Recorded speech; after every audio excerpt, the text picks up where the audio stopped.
Shalom, Bapak Ibu, Saudara-saudari yang terkasih dalam Tuhan. Berjumpa kembali dalam program Hima Pagi pada hari ini. Sebelum kita belajar dan merenungkan firman Tuhan, terlebih dahulu kita datang kepada Tuhan. Mari kita berdoa.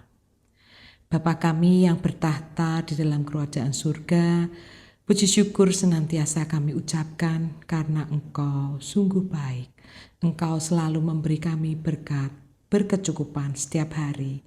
Sebentar lagi kami akan mengikuti kegiatan Hikmat Pagi dan kami akan mendengarkan sebagian firman-Mu.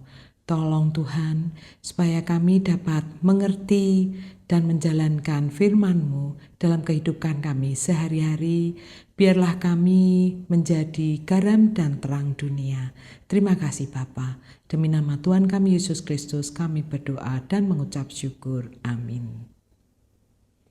Tema Hima Pagi ini adalah orang bodoh.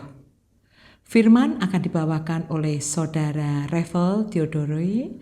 Nats Alkitab diambil dari Lukas 12 ayat 20 sampai 21 yang berbunyi demikian. Tetapi Allah berfirman kepadanya, "Hai engkau orang bodoh, pada malam ini juga jiwamu akan diambil darimu, dan apa yang telah kau sediakan, untuk siapakah itu nanti?" Demikianlah jadinya dengan orang yang mengumpulkan harta bagi dirinya sendiri, tetapi tidak kaya di hadapan Allah. Demikianlah sabda Tuhan. Syukur kepada Allah. Selamat pagi, Bapak Ibu, saudara-saudari yang dikasihi dalam Tuhan. Kembali pagi ini kita mau disapa oleh kebenaran firman Tuhan dalam perenungan pagi hari ini.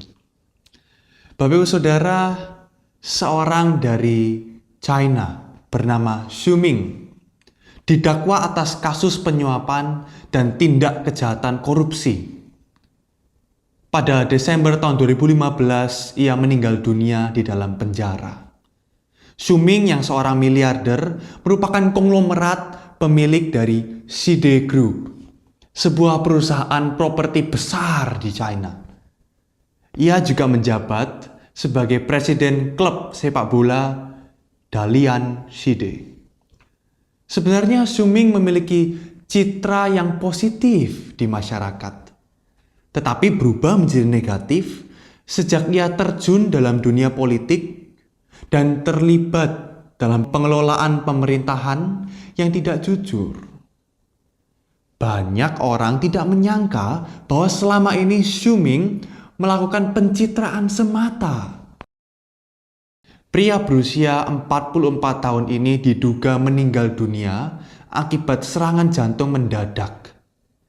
Mengutip The Guardian, kedekatannya dengan politisi Partai Komunis Po Xilai diduga membantu Xu Ming memperluas kerajaan bisnis hingga membuatnya sempat masuk dalam daftar Forbes sebagai orang terkaya ke-8 dari 400 orang terkaya di China tahun 2005. Namun dalam perjalanannya mereka terlibat kasus korupsi. Kisah hidup Xu Ming yang cukup tragis tidak hanya satu-satunya. Ada beberapa nama konglomerat dunia yang juga memiliki akhir hidup yang memilukan. Mereka hanya mengejar ketenaran, kekayaan, dan kenyamanan hidup di dunia tanpa memedulikan hidupnya di hadapan Tuhan.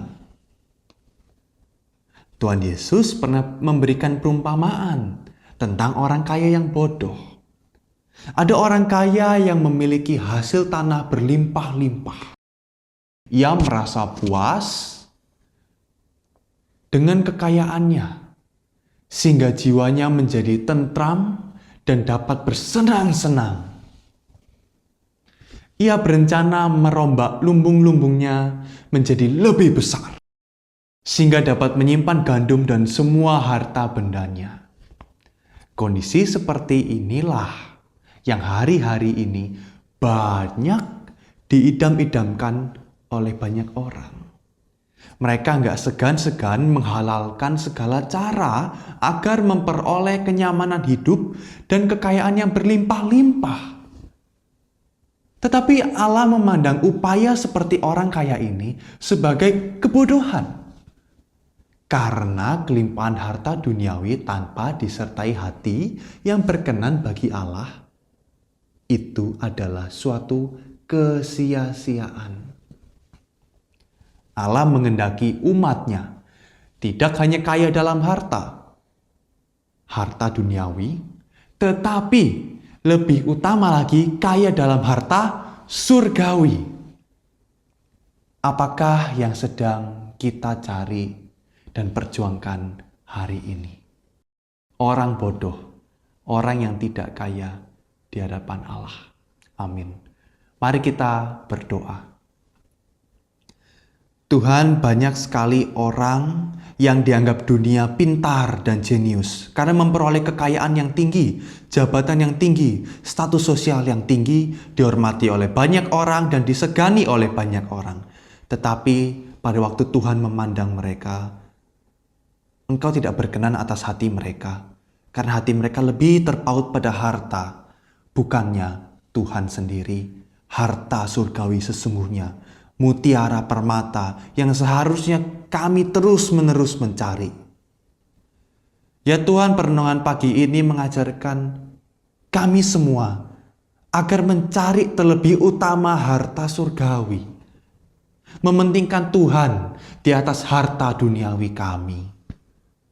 Tuhan, berikan kami hikmat. Berikan kami hikmat selalu untuk bisa mengelola uang kami, menata harta kami, terlebih lagi tidak terpaut pada harta itu, tetapi hati kami terpaut pada Tuhan semata, yang telah mempercayakan seluruh harta itu kepada kami. Oh, terima kasih Tuhan untuk kepercayaan itu, dan kami memohon sekali lagi hikmat dari Tuhan sendiri, agar hati kami terpaut hanya pada Tuhan saja. Di dalam nama Yesus Kristus kami berdoa dan mengucap syukur untuk hari yang baru ini, pagi yang indah ini. Amin. Bapak Ibu Saudara, selamat menjalani hari dengan penuh bahagia dan sukacita karena Tuhan pasti beserta umatnya. Tuhan memberkati.